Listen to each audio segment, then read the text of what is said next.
Digamos a esa cifra hoy por un momento, daisiaco misis sin sol pleno. Imagina, si puedes, daisiaco misis seguidos de un cielo gris pulido, como el de una nublada de noviembre, pero repetido cada día, durante uno y medio, sin que llegara nunca la luz franca del verano. Imagina lo que eso lo hace un campo de trigo. Imagina lo que eso lo hace la moral de una ciudad que llevaba siglos viendo como sus fronteras se encogían.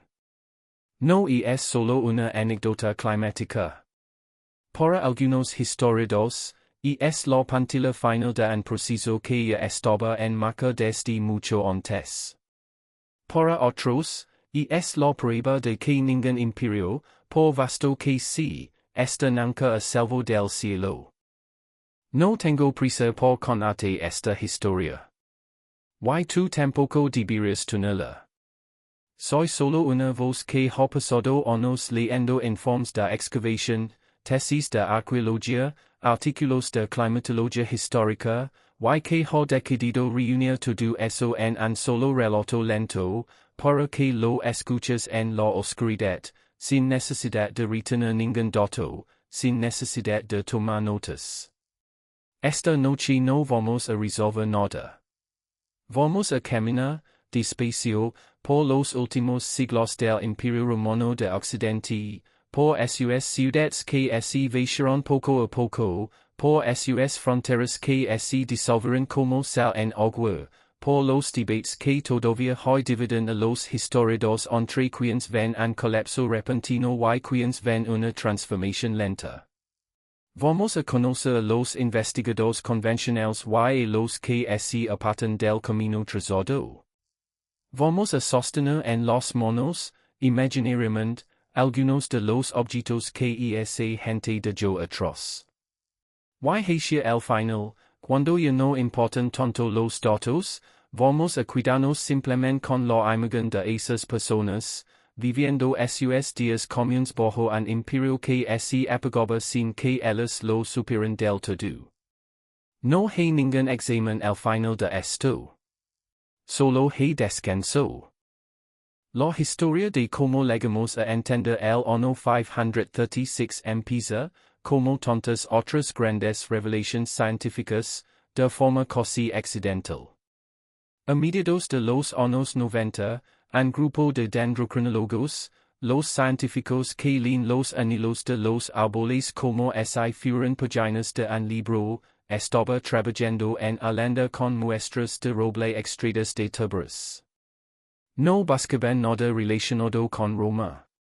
Buscaban, simplemente, construir una cronología continua de los anillos de crecimiento para fechar con precisión otros hallazgos arqueológicos de la región. Y entonces notaron algo extraño, en las muestras correspondientes al año 536, los anillos se volvían enormemente estrechos, casi imperceptibles, como si los árboles hubieran dejado de crecer casi por completo durante ese año y el siguiente.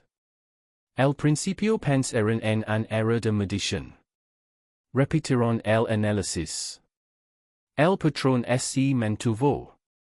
Ampliaron la búsqueda a robles de Alemania, de Escandinavia, de Norteamérica, de Siberia. En todos los casos, el mismo año, la misma cicatriz, un frenazo brutal en el crecimiento vegetal, sincronizado en todo el hemisferio norte. Lo que en un inicio parecía una curiosidad dendrocronológica aislada, con el tiempo, y con la llegada de nuevas técnicas de perforación de hielo antártico y Groenlands en los años 2000, se convirtió en algo mucho más grande. Los núcleos de hielo permitieron detectar con una precisión de meses, no de años, la llegada de aerosols volcánicos a la atmósfera. Y lo que encontraron no fue una sola erupción, sino al menos dos, posiblemente tres, ocurridas en rápida sucesión entre el año 536 y el 547, una en algún punto no del todo identificado, algunos apuntan a Islandia, otros a América Central, y otra, más grande on, en el año 540, cuyo origen sigue siendo objeto de debate entre volcanólogos. El resultado combinado fue lo que hoy algunos climatólogos llaman, sin exagerar demasiado, la peor década para estar vivo en toda la historia registrada del hemisferio norte. Pero antes de llegar a esas cifras climáticas, conviene detenerse en la escala del propio imperio que se estaba desmoronando, porque sin esa referencia es difícil entender la magnitud real de lo que se perdió. En su punto de máxima extensión, bajo el emperador Trajano, a comienzos del siglo II, Roma controlaba un territorio de aproximadamente 5 millones de kilómetros cuadrados, repartido en más de 40 provincias, desde el norte de Britania hasta el desierto de Mesopotamia, desde el Rin y el Danubio hasta las cataratas del Nilo. Para administrar y defender ese territorio, el imperio mantenía, en sus mejores momentos, un ejército permanente de alrededor de 400,000 soldados, distribuidos en unas 30 legiones, además de un número similar de tropas auxiliares reclutadas entre pueblos provinciales. Una red de más de 80,000 kilómetros de calzadas pavimentadas conectaba ese territorio de punta a punta, construida con capas de grava compactada y piedra tallada con tal precisión que muchos tramos, 2000 años después, siguen siendo transitables a pie. Se ha calculado que mantiene en pie ese sistema, las calzadas, los acueductos, las fortificaciones fronterizas, la flota, la administración fiscal, requería, en términos de horas de trabajo humano acumuladas a lo largo de generaciones, un esfuerzo que ninguna civilización europea volvería a replicar hasta la revolución industrial. Ese fue el edificio, inmenso, complejo, interdependiente, que durante los siglos IV y V empezó a perder, provincia por provincia, la capacidad de sostenerse a sí mismo. Detengámonos un momento en la escala de lo que esto implicó, porque las cifras, cuando se acumulan, empiezan a formar una imagen que ninguna de ellas por separado logra transmitir. Los estudios de temperatura reconstruida a partir de los anillos de árboles sugieren una queda de entre 1.5 y 2.5 grados centígrados en la temperatura media del verano europeo entre el 536 y el 550, una anomalía que no se repetiría con esa intensidad hasta la pequeña edad de hielo, casi 1000 años después. En China, las crónicas de la dinastía Wei registran nevadas en pleno verano y hambrunas generalizadas. En Escandinavia, la arqueología muestra un abandono súbito de aldeas enteras entre el 536 y el 550. Se calcula que hasta el 50% de las granjas documentadas en algunas regiones de Suecia fueron abandonadas en ese periodo, un colapso demográfico tan abrupto que algunos investigadores lo consideran comparable, en proporción, a los efectos de la peste negra medieval, 800 años más tarde. Y apenas 6 años después de que empezara este enfriamiento global, en el año 541, llegó la peste de Justiniano, la primera pandemia documentada de peste bubónica en la historia occidental, que en su primer brote mató, según las estimaciones más conservadoras, entre 25 y 50 millones de personas, y según las más altas, hasta 100 millones, en un mundo cuya población total rondaba entonces los 200 millones de habitantes. Detón un segundo en esa cifra. 100 millones de personas, en un planeta con una fracción de la población actual. Y es difícil incluso para la imaginación moderna, acostumbrada a cifras enormes, sostener esa magnitud sin que se vuelva abstracta. O sí que no la sostengas como número. Sosténla como silencio. Piensa en pueblos enteros del Mediterráneo Oriental que un día tenían mercado, niños jugando en las calles, teleris funcionando, y los pocos meses solo tienen puertas cerradas y campos sin sigue. La anomalía más controvertida de todo este relato, sin embargo, no está en el hielo ni en los anillos de los árboles. Está en un puñado de villas romanas excavadas en Britania, en la Galia y en el norte de Italia, donde los arqueólogos han encontrado algo que durante décadas se resistieron a aceptar del todo, capaz de abandono tan repentinos que parecen congeladas en el tiempo. En la villa de Chetworth, en Inglaterra, y en algunos yacimientos similares del sur de Francia, los excavadores han hallado platos de cerámica todavía dispuestos sobre superficies de trabajo, herramientas de hierro datados a medio uso, y incluso, en un caso especialmente citado en la literatura arqueológica, restos de una comida que parece haber sido interrumpida sin que nadie regresara jamás a terminarla. La datación por radiocarbono de estos contextos, cuando se llevó a cabo por primera vez en los años 70 y 80, arrojó resultados que varios equipos de investigación pidieron repetir porque no terminaban de creerlos.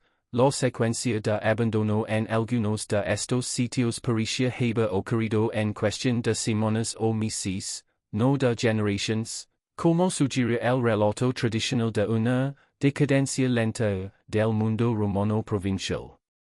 Los laboratorios repitieron los análisis con muestras adicionales, en más de una ocasión, precisamente porque la velocidad del abandono no encajaba con lo que la historiografía clásica había enseñado durante generaciones. La imagen de un imperio que se apagaba como una vela, poco a poco, y no como una luz que alguien simplemente apaga de un golpe.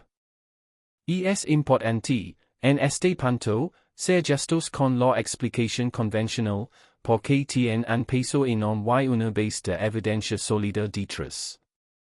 La postura académica dominante durante buena parte del siglo XX, defendida hoy con matices por historiadores como Peter Hedder o Guy Helsol, sostiene que la caída del Imperio Romano de Occidente no fue un evento único ni un colapso catastrófico repentino, sino el resultado acumulado de procesos estructurales que se venían gestando desde el siglo III. La fragmentación política interna, la sobreextensión militar de fronteras imposibles de sostener a lo largo de miles de kilómetros, la creciente dependencia de tropas de origen bárbaro federadas dentro del propio ejército romano, la devaluación monetaria crónica que erosionó la confianza en el sistema fiscal, y la presión constante de pueblos migrantes, godos, vándalos, hunos, francos, que no llegaban como invasores puntuales sino como parte en proceso de siglos de reorganización étnica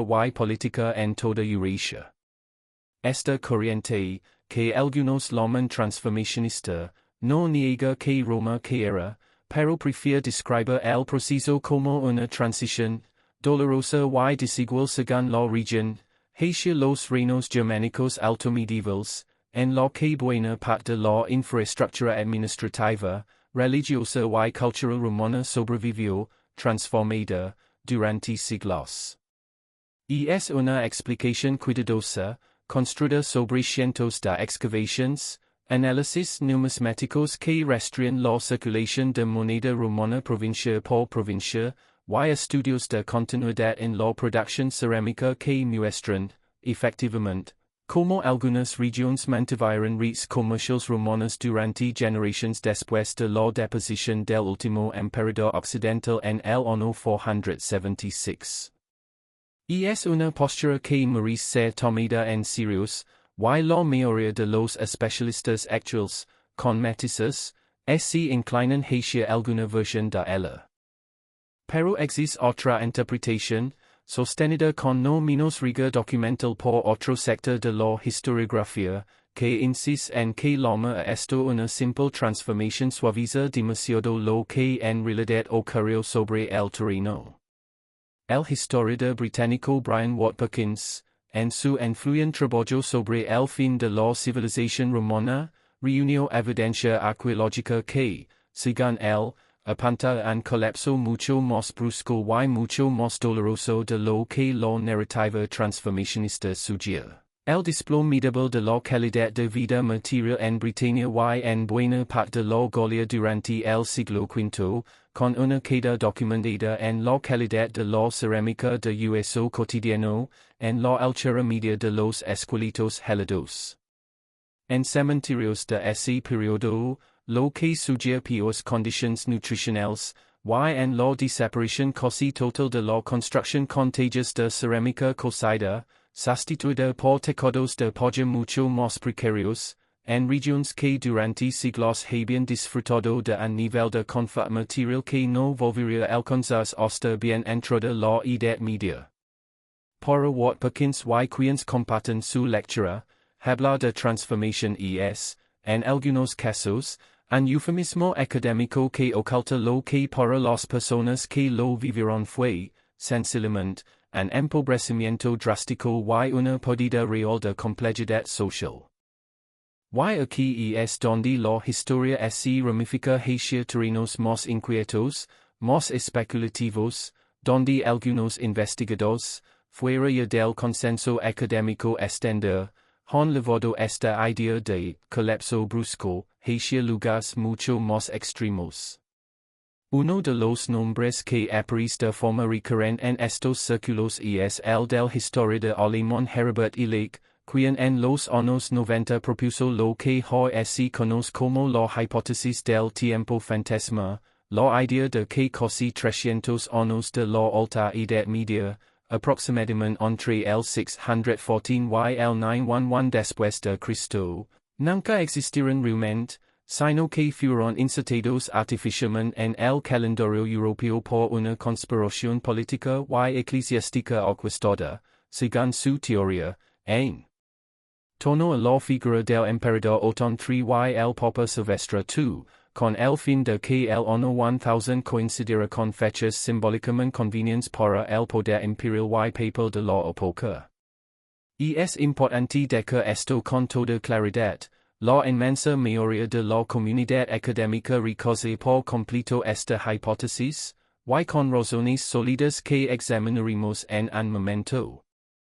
No la traigo aquí porque la comparto, sino porque Illig, en el proceso de construir su teoría, señaló algo que sí merece atención.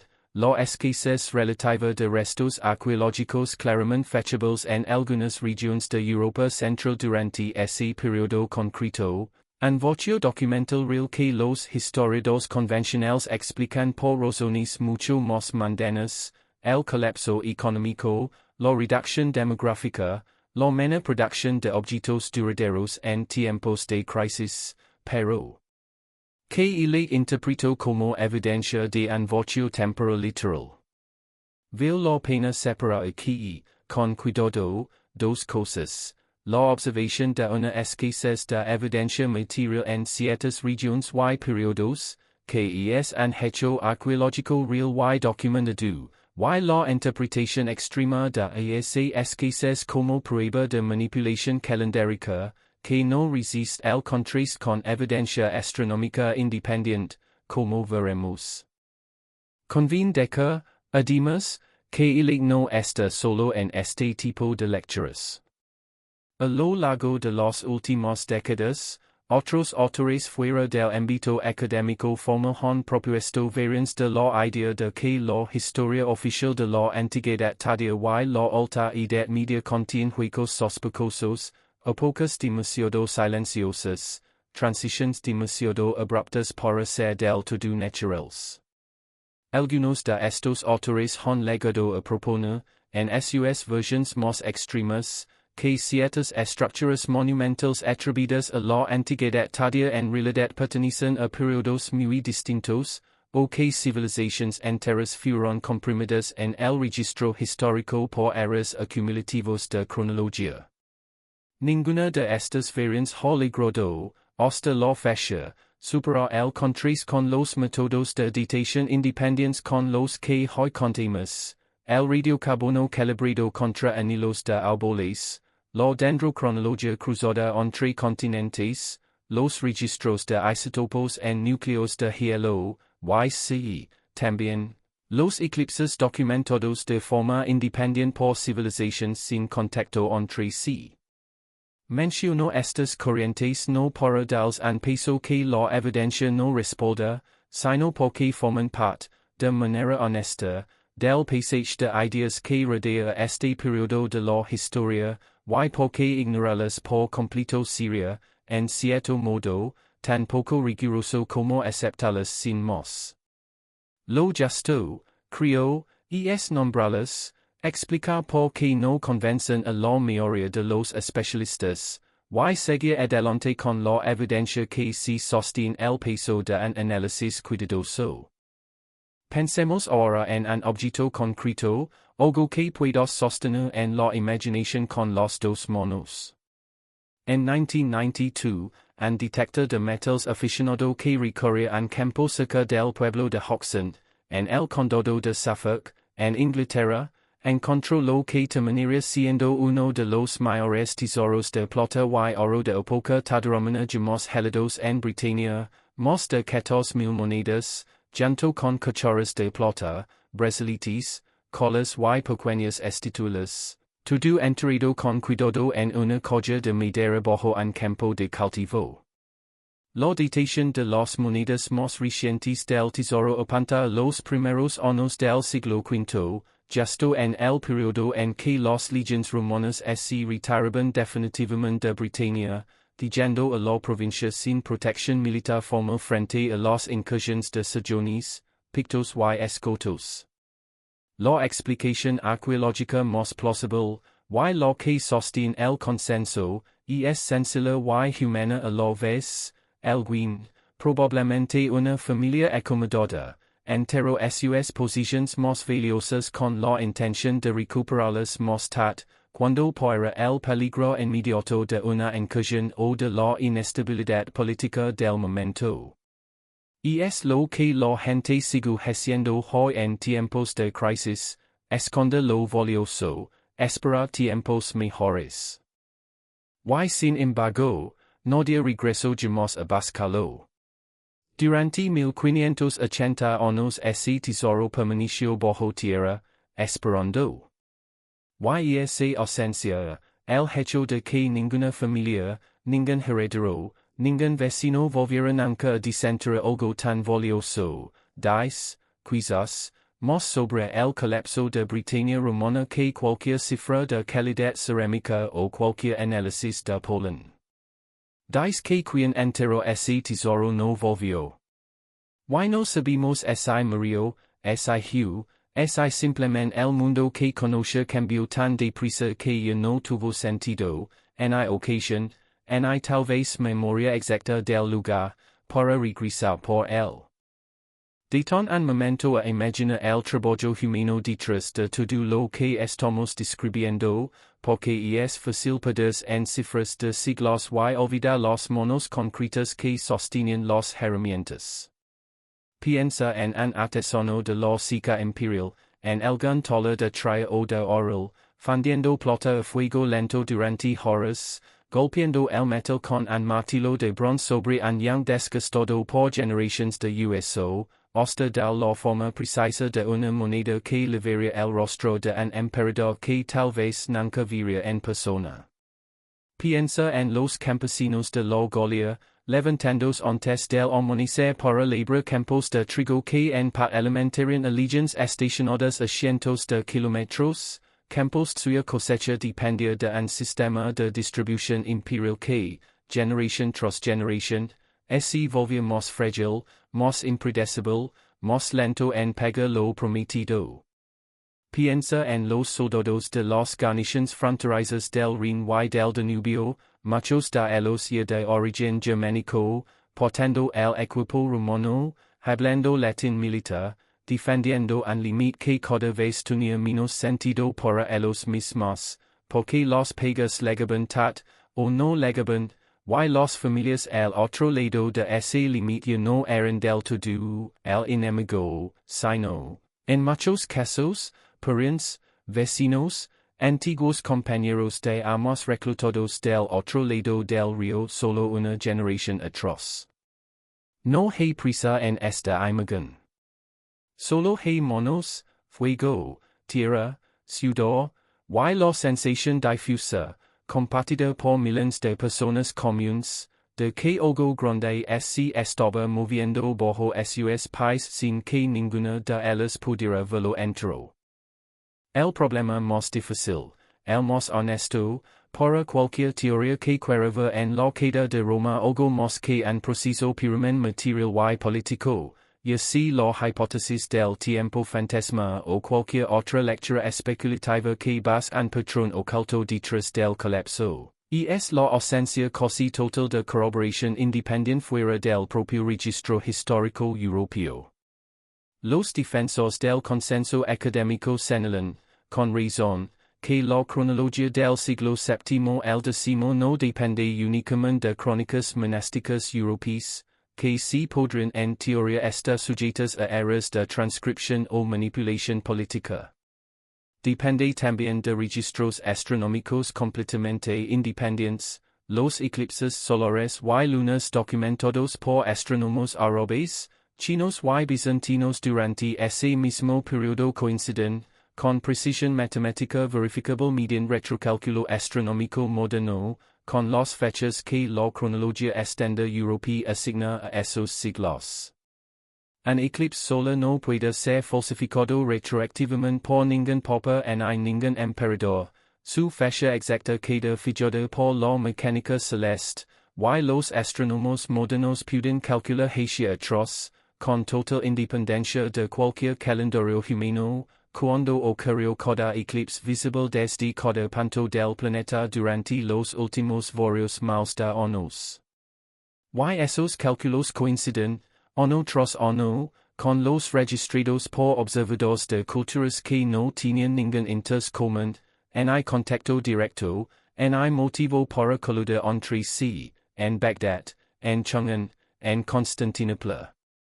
Y es, quizás, el punto más débil de cualquier teoría de manipulación calendárica, no hay forma de que tres civilizaciones sin comunicación directa entre sí falsifiquen de manera idéntica 300 años de observaciones astronómicas verificables matemáticamente.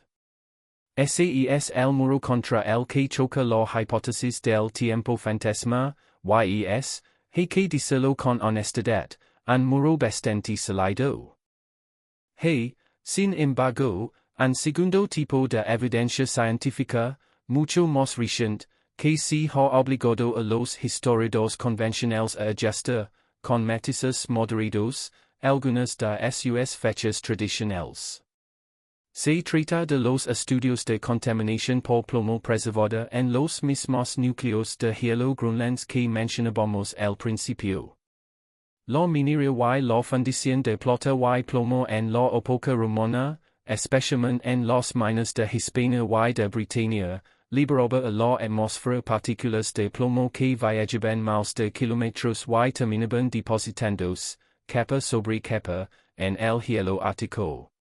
Al analizar esas capas con una resolución casi anual, los científicos han podido reconstruir, con un detalle asombroso, la intensidad de la actividad minera romana década por década.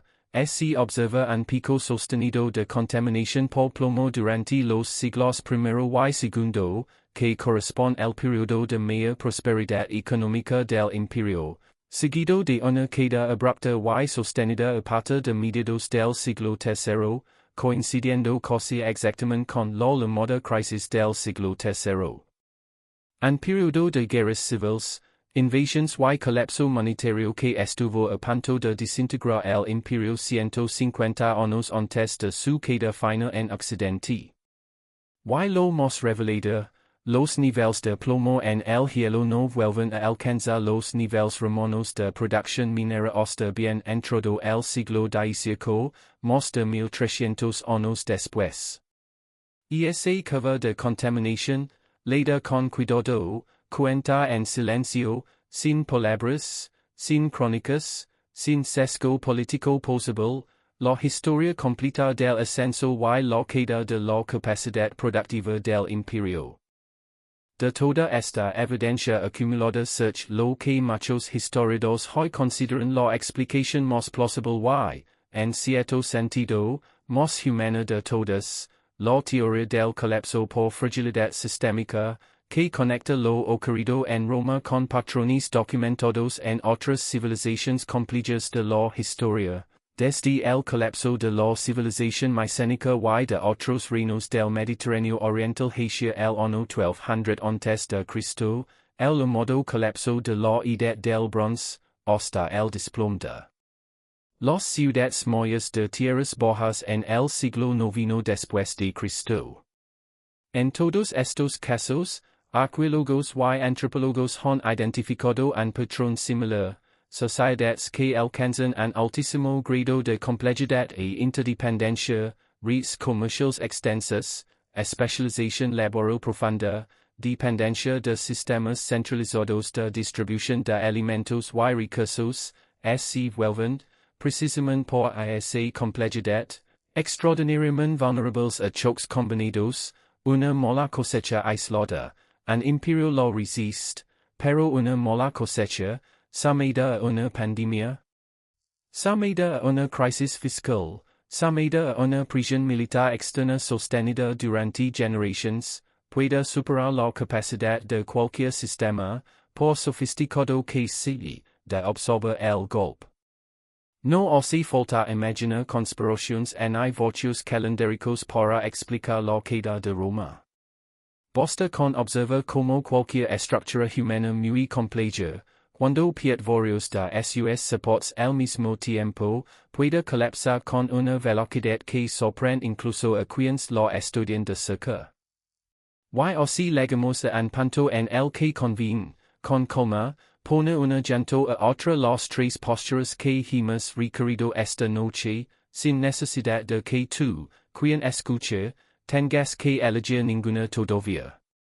Esta la postura académica convencional, la transformacionista, que ve en la caída de Roma un proceso largo, desigual, doloroso en algunas regiones y casi imperceptible en otras, en el que el mundo romano se disolvió lentamente en los reinos germánicos altomedievales sin una ruptura toshente.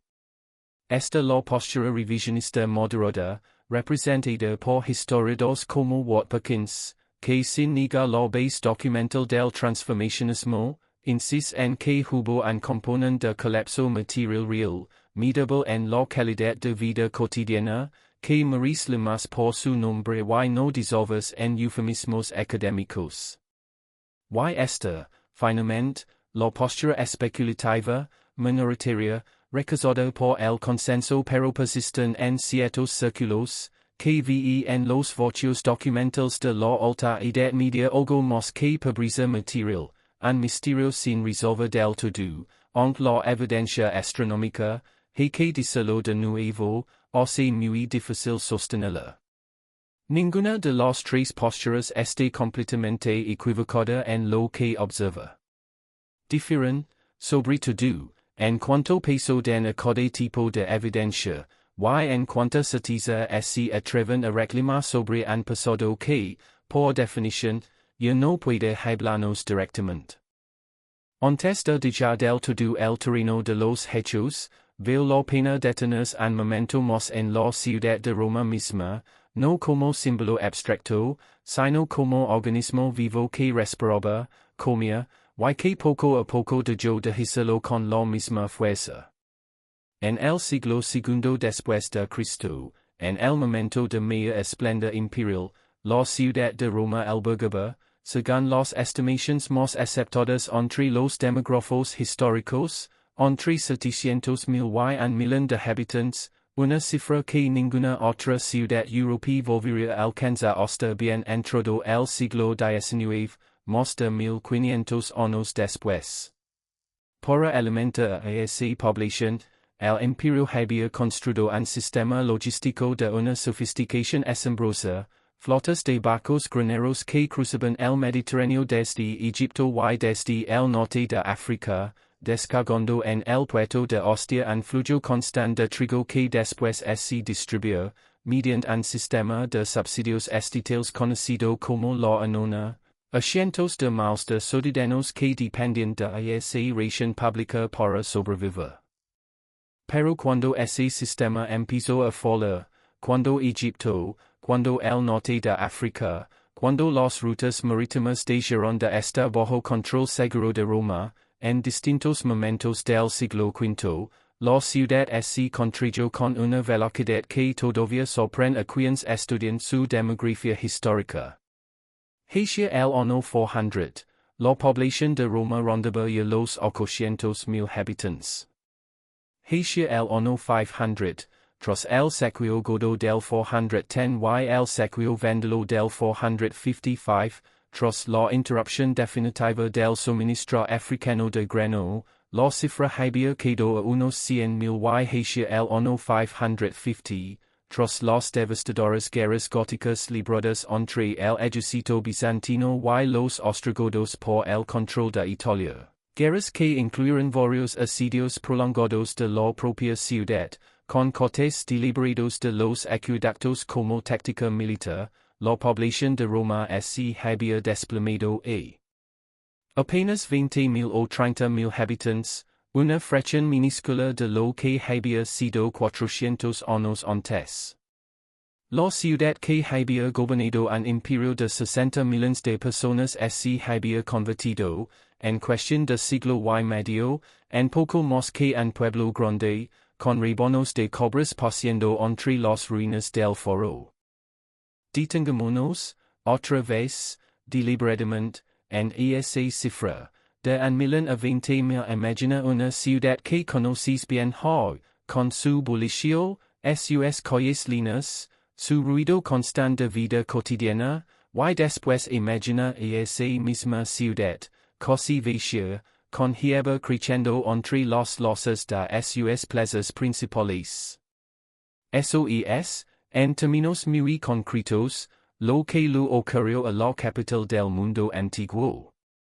Y sin embargo, aquí aparece de nuevo esa grita de duda que hemos visto antes en otros contextos, la propia Roma nunca llegó a desaparecer del todo, nunca quedó completamente abandonada, como si ocurrió con tantas otras grandes ciudades del mundo antiguo que la historia sencillamente borró del mapa. El Wien, generación tras generación, mantuvo encendida una llama mínima de continuidad. Los papas, instalados en la ciudad desde mucho antes de la caída del último emperador occidental, siguieron ejerciendo una forma de autoridad, primero espiritual y después cada vez más política, que dio a Roma una razón para seguir existiendo incluso cuando había perdido casi toda su población y casi todo su poder militar. La caída de Roma no fue, en realidad, la desaparición de Roma. Fue la transformación de una capital imperial en una capital espiritual, un proceso que tardaría siglos en completarse del todo. Quiero también detenerme, un momento más, en la figura de quienes intentaron, activamente, evitar o retrasar este proceso, porque a veces la narrativa del colapso hace que olvidemos que hubo personas concretas luchando, con todas sus fuerzas, contra la corriente. El general romano Estilicón, de origen medio vándalo, sirvió como el hombre fuerte del Imperio de Occidente durante casi 2 décadas, a caballo entre el siglo IV y el V, conteniendo con notable habilidad militar sucesivas invasiones godas, manteniendo unido, con un ejército cada vez más pequeño y cada vez más dependiente de tropas federadas bárbaras, un edificio político que crujía por todas partes. Fue ejecutado en el año 408 por orden del propio emperador el que había servido, acusado, probablemente de forma injusta, de conspirar con los mismos pueblos que había pasado años conteniendo. 2 años después de su muerte, sin la mano firme de Estilicón el mando de las defensas, los visigodos liderados por Alarico entraron y saquearon Roma por primera vez en casi 800 años, un evento que causó una conmoción psicológica en el mundo mediterráneo comparable, guardando las proporciones, El impacto que tendría hoy la queda de una capital que llevamos toda la vida asumiendo como inamovable. San Jerónimo, escribiendo desde Berlín al enterarse de la noticia, confieso que la voz así lo quebraba mientras dictaba su carta, la ciudad que había conquistado el mundo entero había sido conquistada a su vez. Y es un recordatorio útil, en medio de tantas cifras y tantos debates académicos, de que quienes vivieron este proceso lo sintieron, en su momento, como una tragedia real, no como un capítulo de manual de historia. Digamos ahora, por un momento, los datos, las cifras, los debates entre escuelas historiográficas. Quiero que hagas algo distinto conmigo. Quiero que dejes de investigar y empieces, simplemente, a imaginar. Imagina a una mujer, en algún punto de la Galia romana, en el año 460 después de Cristo, más o menos. No sabe que vive en la queda de Roma. Nadie, nunca, sabe que vive en el final de una época mientras la está viviendo, eso solo se ve después, desde lejos, con la distancia que da el tiempo. Ella solo sabe que este invierno el grano llegó desde el sur, que su hijo mayor se fue a servir en una banda armada local porque ya no había legión a la que unas, que el recaudador de impuestos que solía pesar cada otoño desde hace 2 años ya no viene, y que eso, extrañamente, no la alivia del todo. Porque con él también dejaron de venir las noticias del resto del imperio, y ahora su mundo se ha vuelto más pequeño, más silencioso, más incierto. Ella sigue horneando pan. Sigue hilando lana junto al fuego por las noches. Sigue queriendo a su hijo, preocupándose por esa volver esta primavera, riendo con sus vecinas cuando alguna cuenta un chiste sobre el clima o sobre algún vecino top.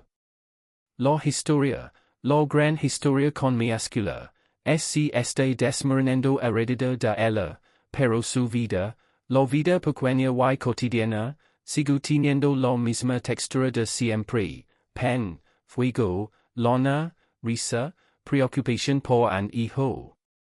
Eso no cambia, aunque cambie todo lo demás. Imagina también a un soldado, tal vez de origen franco, sirviendo en una guarnición cerca del Rin, en algún momento de mediados del siglo V.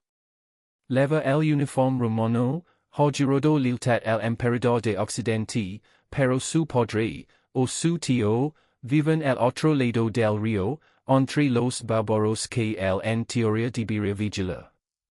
Por las noches, cuando el turno de guardia es tranquilo, quizás cruza el otro lado a visitar a su familia, o quizás su familia cruza a visitarlo a él. La frontera que en los mapas parece una línea nítida, una separación clara entre civilización y barbarie, en la vida real de este soldado es solo un río que se puede ver, un lugar donde vive gente que se parece mucho a la gente del otro lado. Él no sabe que es, en cierto modo, uno de los últimos representantes de un sistema que está a punto de dejar de existir. Solo sabe que tiene frío esta noche, que extraña a su madre, y que mañana debe estar despierto antes del amanecer. Imagina, también, a un niño, en algún viaje cercano a Milán, hacia el año 470. Tiene 8 o 9 años. No sabe nada de emperadores, ni de generales, ni de tratados rotos con pueblos federados. Sabe que su abuelo cuenta historias de una época en que las monedas valían más, en que había fiestas públicas con comida gratuita en la plaza, en que los caminos eran seguros incluso para viajar de noche.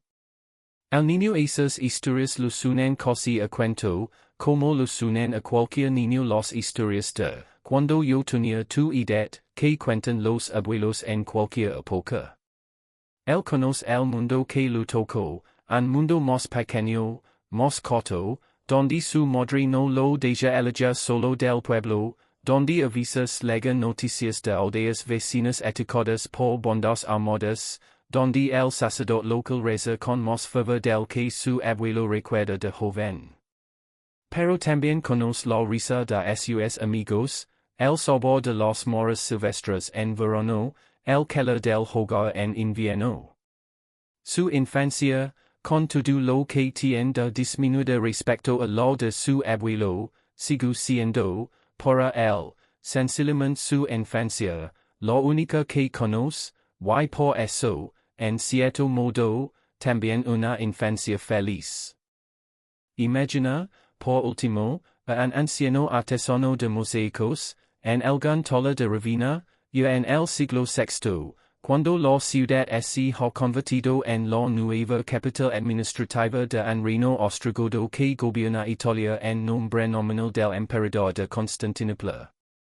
Este hombre ha pasado su vida entera colocando teselas diminutas, una a una, para formar escenas de emperadores, de santos, de cortejos imperiales que decoran los muros de las basílicas de la ciudad. Sabe que el mundo que retrata en esos mosaicos, el mundo de las togas, de los dufals tranquilos, de las legiones marchando bajo estandartes de águilas, ya no existe del todo, o existe solo a medias, transformado, disuelto en algo distinto. Y sin embargo, cada mañana, vuelve a su taller, elige sus teselas, mezcla su mortero, y sigue construyendo, tesela a tesela, un recuerdo permanente de un mundo que se aleja. Tal vez sabe que está haciendo esto, tal vez no lo piensa en esos términos. Pero 1500 años después, esos mosaicos, los de San Vitali, los del mausoleo de Gela Placidia, siguen allí, en Ravenna, casi intactos, brillando bajo la luz que entra por ventanas estrechas, como si el tiempo, por una vez, hubiera decidido tratar con delicadeza el trabajo paciente de unas manos anónimas. No hay prisa en detenerse aquí, en esta gente pequeña, anónima, que vivió el gran colapso sin llamarlo así. Porque son, en definitiva, las únicas personas reales de esta historia. Los emperadores, los generales, los papas, ocupan las páginas de los libros, pero fueron estas otras personas, panaderos, soldados fronterizos, niños, artesanos, campesinos, quienes realmente vivieron, día tras día, hora tras hora, el lento apagarse de un mundo. Y hay algo curioso en cómo a esa gente sigue llegando hasta nosotros hoy, tantos siglos después. Hace apenas unos años, un agricultor que araba un campo en el gran punto de Hungría, en la antigua provincia romana de Pannonia, golpeó con su arado algo duro bajo tierra, resultó ser el bote de un sarcófago de piedra tardoromano, con los restos de una persona enterrada con sus objetos personales, un pen de huso, un anillo sencillo de bronce. El agricultor detuvo su tractor, bajó, se arrodilló junto al cerco recién abierto, y por un instante, según contó después a los arqueólogos que llegaron a investigar, sintió algo parecido a la vergüenza de haber interrumpido el descanso de alguien. No sabía nada de esa persona, ni su nombre, ni su historia, ni si había vivido tiempos de paz o de caos. Pero sintió, dijo, una especie de cercanía repentina, la sensación extraña de estar compartiendo, brevemente, el mismo pedazo de tierra con alguien que había vivido 1500 años antes que él. Y esa sensación tiene un nombre entre los arqueólogos, aunque no sea un término técnico, la llaman, a veces, la solidaridad del polvo. La idea de que, más allá de imperios, de fechas, de teorías sobre colapsos y transformations, seguimos siendo, quienes vivimos ahora y quienes vivieron entonces, la misma clase de criatura, gente que era la tierra, que entierra a sus muertos con cuidado, que teme el invierno, que ama a sus hijos, que espera que mañana sea un poco mejor que hoy. Ahora, despacio, quiero que dejes de seguir el hilo de los argumentos. Ya no hace falta. Ya no hay nada que resolver esta noche. Solo quedan imágenes. El trigo, dorado, inclinándose bajo un viento suave. El humo de un hogar, subiendo recto en una tat sin viento. Una moneda de plata, fría, en la palma de una mano. El sonido del agua de un acueducto, corriendo, sin que nadie lo escuche. Piedras. Piedras que fueron columnas. Piedras que fueron muros. Piedras que ahora solo son piedras, cubiertas de musgo, cubiertas de tiempo. El trigo, dorado, inclinándose bajo un viento suave. El humo de un hogar, subiendo recto en una tat sin viento. Una moneda de plata, fría, en la palma de una mano. No hay prisa. No hay ejército que le esta noche. No hay recordador que golpee la puerta. No hay carta que traiga malas noticias desde la capital. Solo el trigo. Solo el humo. Solo la piedra, que ha aprendido, con los siglos, a cuidarse quieta.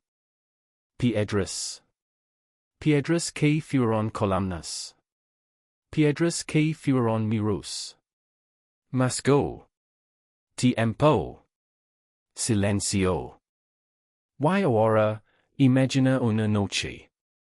No una noche cualquiera, la noche más cálida que puedas construir en tu mente, una noche sobre las ruinas de una villa romana en algún valle de la Provenza, o de la Toscana, o de la Campina inglesa, no importa exactamente dónde, porque en la oscuridad todos esos lugares se parecen.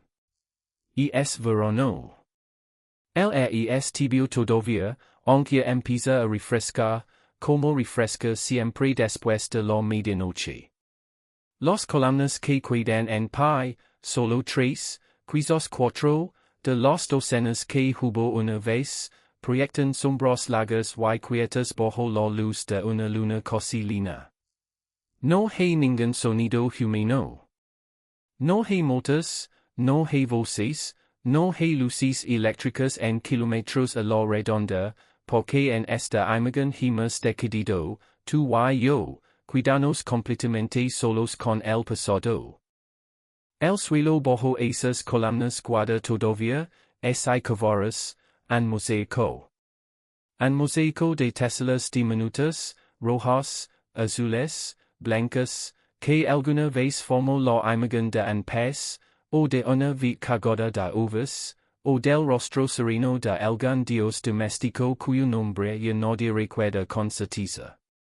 Ese mosaico leva más de 1500 años bajo tierra, en completa oscuridad, esperando sin saber qué espera, porque las piedras no esperan nada, solo permanecen. Y sin embargo, hay algo casi conmovido en pensar que ese pez de teselas rojas y azules sigue ahí, intacto en su forma, aunque nadie lo mira, aunque nadie sepa ya su nombre. Las estrellas, esta noche, son las mismas estrellas que vio a esa mujer que honeaba pen, las mismas que vio el soldado Franco junto al río, las mismas que vieron los últimos habitantes de esa villa antes de que decidieran, o se vieran obligados, a marchas para siempre. Las estrellas no cayeron con Roma. Las estrellas no se transformaron y colapsaron.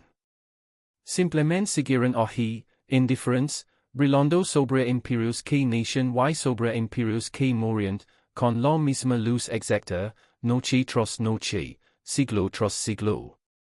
Respira, despacio, como si tú también estuvieras de pie entre esas columnas. No hay prisa. Quédate allí un momento más. No hace falta moverse. No hace falta ir a ningún otro sitio de la villa, ni explora lo que queda del atrio, ni busca la puerta que ya no existe. Basta con cuidas quieto, entre estas cuatro columnas, sintiendo como el air tibio de la noche rosa la piel, despacio, como rosa el agua tranquila de un estón cuando apenas hay viento para moverla. Mira hacia arriba. El cielo, aquí, lejos de cualquier luz artificial, se abra en capas, primero un negro suave, casi azulado, y después, más arriba, miles de puntos de luz que tardaron años, siglos, a veces milenios, en llegar hasta tus ojos. Alguna de esas luces que ves esta noche ya no existe, se apagó hace mucho, y lo que ves ahora es solo el eco tardío de su brillo, viajando todavía por el espacio, como viaja todavía, en cierto modo, el eco de un imperio que también dejó de existir hace mucho, y cuyo brillo tardío seguimos viendo, esta noche, en forma de columnas, de mosaicos, de monedas dormidas bajo la tierra. No hay prisa. Las columnas no tienen prisa. Llevan 1500 años en la misma posición exacta, inclinadas apenas unos grados más cada siglo, cediendo lentamente el peso invisible del tiempo, sin apuro, sin urgencia, porque no hay nadie esperándolas en ninguna parte. El musgo no tiene prisa. Avanza, milímetro a milímetro, año tras año, cubriendo primero la base de la piedra, después un poco más arriba, después un poco más, con la paciencia absoluta de quien sabe que dispone de todo el tiempo del mundo. La hierba no tiene prisa.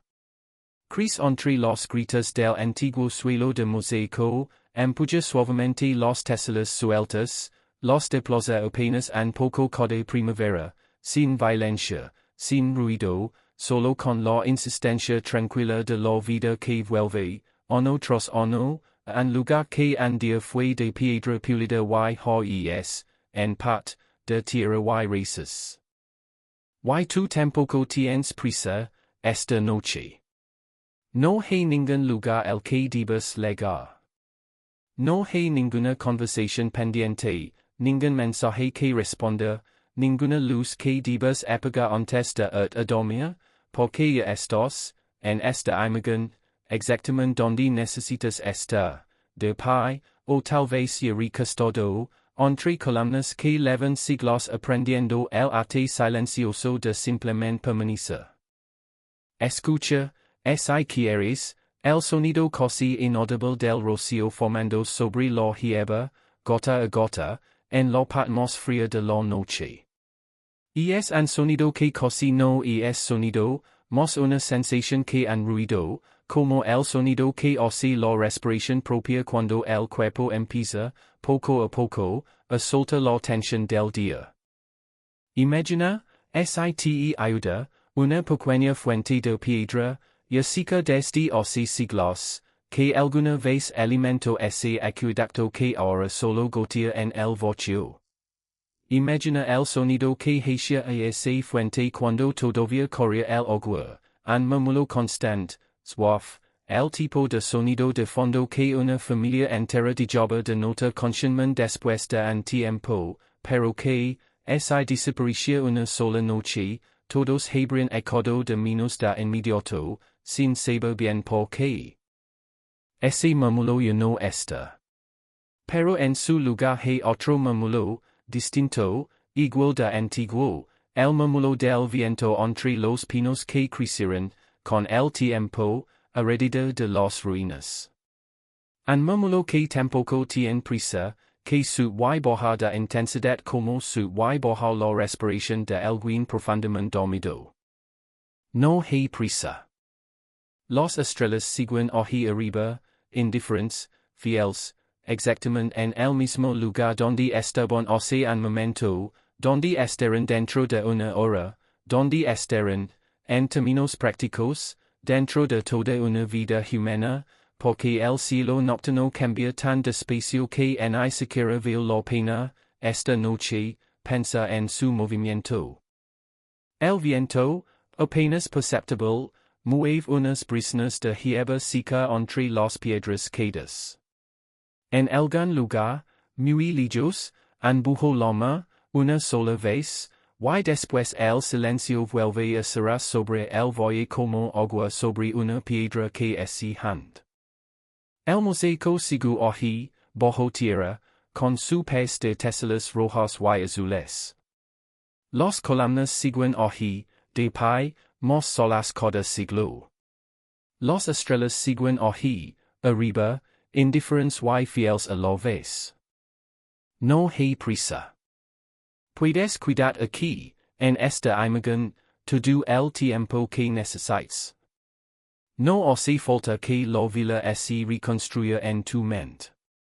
No hace falta que aparezca ningún fantasma, ninguna explicación final.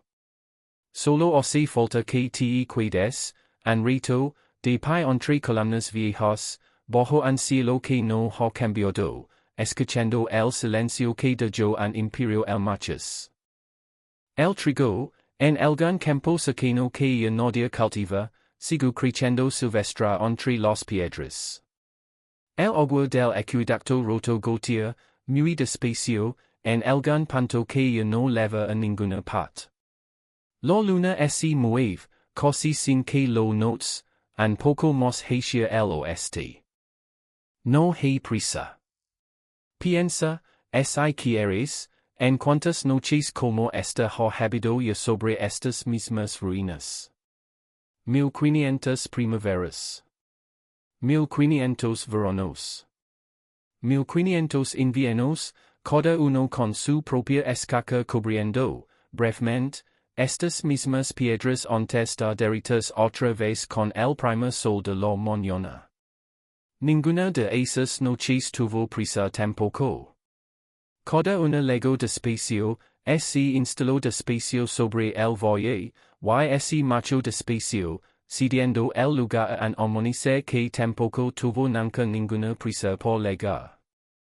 Las columnas han visto pasar horas, en silencio, cruzando entre la hierba alta.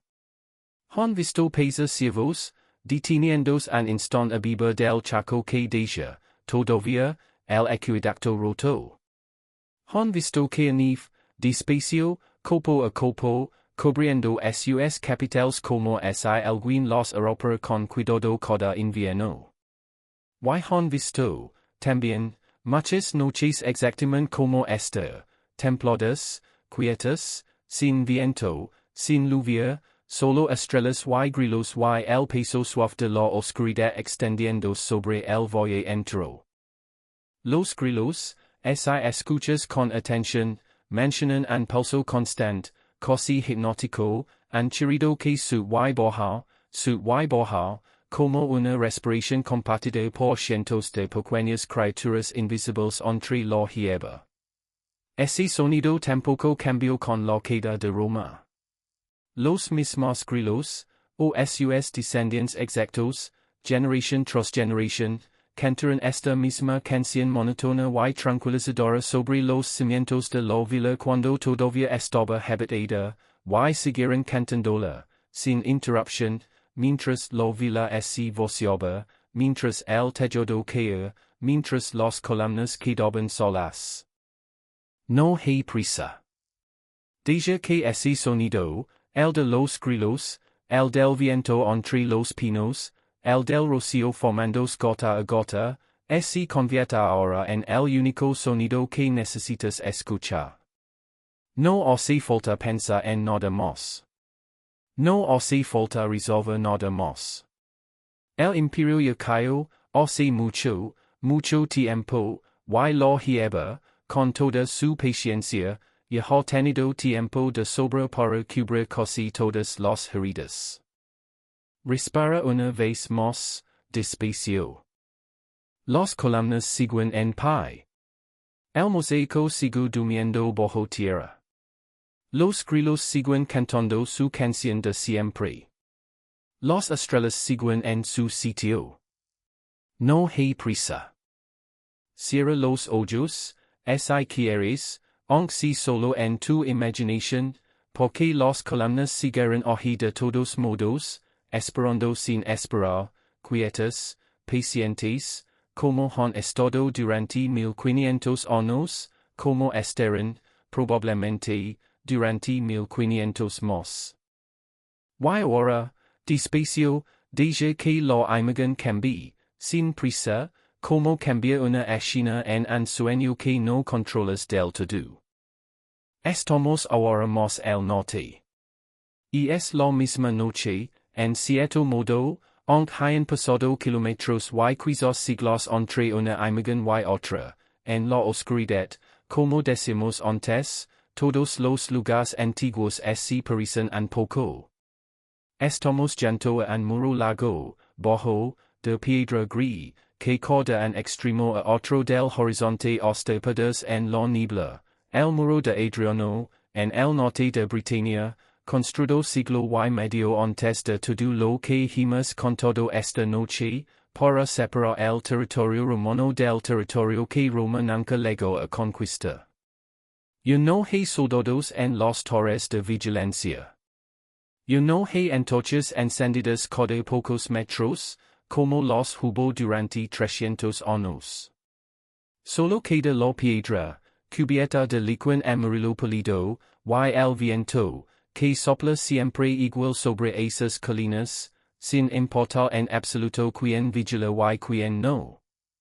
El viento, sobre el muro de piedra. El líquen, amarillo pálido, creciendo despacio sobre cada piedra. El silencio, largo, extendido de horizonte a horizonte. No hay prisa. Vayamos ahora, despacio, hacia el sur, hacia Ravina, donde el anciano artesano de mosaicos que imaginamos antes pasó su vida colocando teselas una por una. Y esta noche también allí. La basílica está vacía, cerrada, a oscuras, pero si pudiéramos entrar, y en esta imagen podemos, porque nada nos lo impide, veríamos, incluso sin luz, aunque solo fuera por el tacto, las paredes cubiertas de esas teselas diminutas, doradas, azules, verdes, formando figuras que ya no cambian, que no envejecen, que se han quedado congeladas en su gesto exacto desde hace 1500 años. El oro de esos mosaicos, dicen quienes los han visto del día, capta la luz de una manera que parece casi líquida, como si las paredes mismas respiraran despacio. De noche, a oscuras, solo queda la certeza de que están allí, esperando la próxima mañana, la próxima luz, sin ninguna prisa. El oro de las teselas, quieto en la oscuridad. Las figuras congeladas en su gesto exacto. El silencio de una basílica vacía, esperando el amanecer. No hay prisa. Y ahora, todavía más al norte, mucho más lejos, imaginemos por un momento el hielo. El hielo de Groenlandia, el mismo que guarda, en una capa fina y oscura, la memoria del año 536. Y esta noche también allí, aunque en ciertas estaciones del año la noche en esas latitudes apenas existe. Imagina el hielo, extendiéndose blanco y azul hasta donde alcanza la vista, silencioso, inmenso, guardando dentro de sí, capa sobre capa, año sobre año, la historia entera de un planeta que ha visto nacer y morir imperios sin inmutas. En algún punto de ese hielo, bajo metros y metros de nieve comprimida durante siglos, está a esa franja diminuta de polvo volcánico que abrió esta historia. Está allí, quieta, exactamente donde ha estado siempre, sin saber que la buscamos, sin saber que la encontramos, sin saber, siquiera, que existe una palabra como historia para nombrar lo que ella representa. El hielo, blanco y azul, extendido hasta el horizonte. La capa de polvo, diminuta, gadada durante 1500 años. El silencio de un planeta que no necesita recordar para seguir existiendo. No hay prisa. Volvemos, ahora, despacio, a la villa de columnas donde empezamos esta visualización. El mosaico del pez sigue allí, bajo tierra. Las columnas siguen en pie. Las estrellas, las mismas de siempre, giran despacio sobre el valle, tan despacio que el ojo humano no puede notar su movimiento, aunque sepa, con la mente, que se están moviendo. Las columnas, quietas, bajo un cielo que gira despacio.